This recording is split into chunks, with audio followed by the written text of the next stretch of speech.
Hello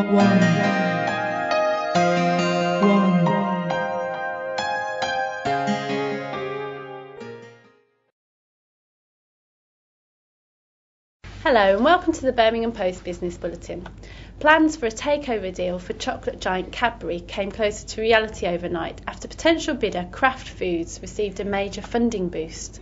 The American food group has secured £5.4 billion worth of bridge financing from a consortium of banks to go towards its pursuit of the Bourneville giant.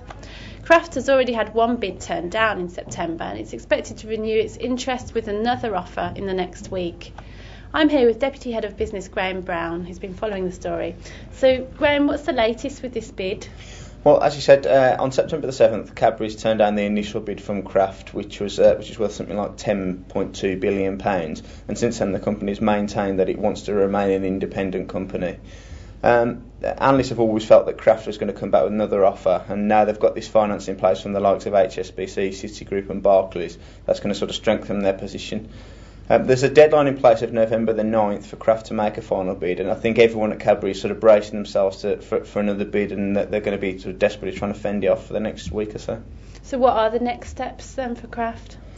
Well, the original offer, as I say, was worth something like £10.2 billion. That's based on Kraft's share price at the time. Since then, there's been a lot of changes. As the market has sort of recognised what a well-run company Cadbury is, its share price has risen, which has sort of thrown a bit of a spanner in the works.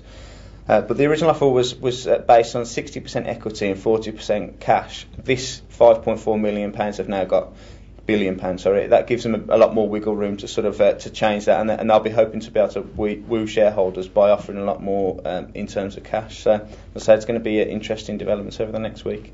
Thanks, Graham. Well, there'll be more on that story in tomorrow's Birmingham Post, and we'll also have news of falling profits at a Midland automotive supplier and more signs that the economy is working its way out of recession. That's all from us today. See you tomorrow. One.